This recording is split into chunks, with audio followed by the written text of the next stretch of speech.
নমস্কার, খুকুস কিচেনে আপনাদেরকে স্বাগত। আজকে সুইট চাটনি বানাবো। সেই জন্য নিয়েছি খেজুরগুলো ধুয়ে রেখেছি, আমসত্ত্ব নিয়েছি, তেঁতুল নিয়েছি, আর এইগুলো একটু ভেজে গুঁড়ো করে নেবো। ধনে আছে, জিরে আছে, মৌরি আছে। এখানে জল বসিয়ে দিয়েছি। আমি এটা এবারে জলে খেজুরগুলো দিচ্ছি।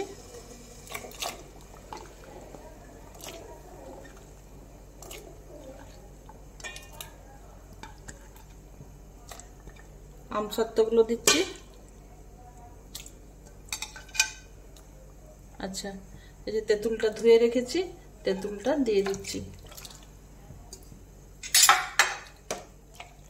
ভালো করে এটা সিদ্ধ হতে দিচ্ছি। সেদ্ধ হোক, আর এধারে গুঁড়ো মশলাটা আমি এবারে বানাবো। প্রথমে কয়েকটা শুকনো লঙ্কা দিলাম, এটা একটু নেড়ে নেওয়ার পরে বাকি মশলাগুলো দেবো। ধনেটা দিচ্ছি, জিরেটা দিচ্ছি, মৌরিটা দিচ্ছি।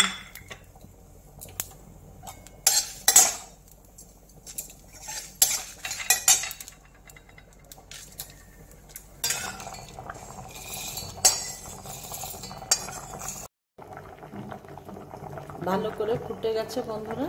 এরপরে আমি গ্যাসটি অফ করে দিচ্ছি। এটা ঠান্ডা হলে মিক্সিতে চালাবো। ঠান্ডা হয়ে গেছে, এবার একটা স্মুথ পেস্ট বানিয়ে নেব। মিক্সিতে চালিয়ে নিচ্ছি। মিক্সিতে যে পেস্টটা চালিয়েছিলাম সেটা আরেকবার আমি স্ট্রেনারে ছেঁকে নেব।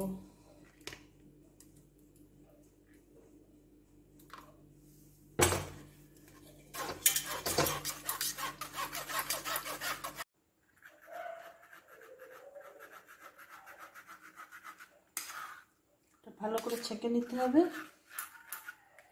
আরো স্মুথ যাতে বেরোয়।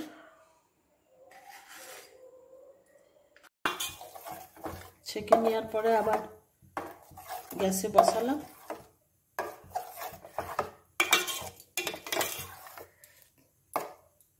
ভালো করে ফুটে যায়। ফুটতে আরম্ভ করেছে। আমি নুন দিচ্ছি, পরে আরেকবার দেখে নুনটা দেবো। চিনি দেবো, এরপরে চিনিটা দিয়ে দিচ্ছি। খানিকটা চিনি রেখে দিচ্ছি, একবার মাঝে টেস্ট করে দেবো, কারণ তেঁতুলটা দিয়েছিল তো একটু মিষ্টি মিষ্টি না করতে গেলে নুন চিনির ব্যালেন্সটা আমি একটু টেস্ট করে দেখে।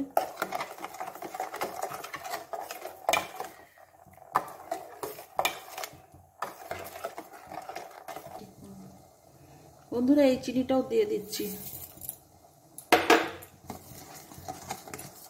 আর সামান্য একটু নুন দিচ্ছি।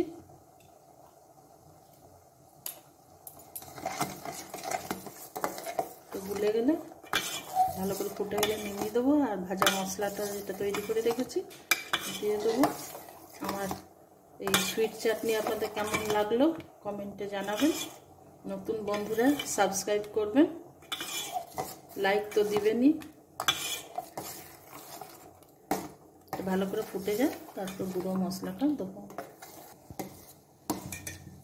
বন্ধুরা, যেহেতু আমি এতে লঙ্কা গুঁড়ো লঙ্কা দিয়েছিলাম ভাজবার সময়, সেই জন্য আমি আর আলাদা করে ঝাল দিইনি। যদি আপনারা ঝাল দিতে চান তাহলে একটুখানি লঙ্কা গুঁড়ো দিতে পারেন। আমি আর দিলাম না, ভাজা মশলার সঙ্গে লঙ্কাটাও তো ভেজেছিলাম।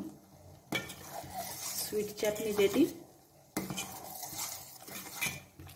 চিনিটা সংরক্ষকের কাজ করবে।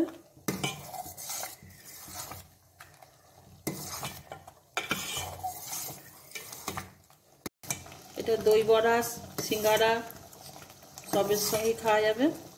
আপনি যেভাবে ব্যবহার করতে চাইবেন সেইভাবেই।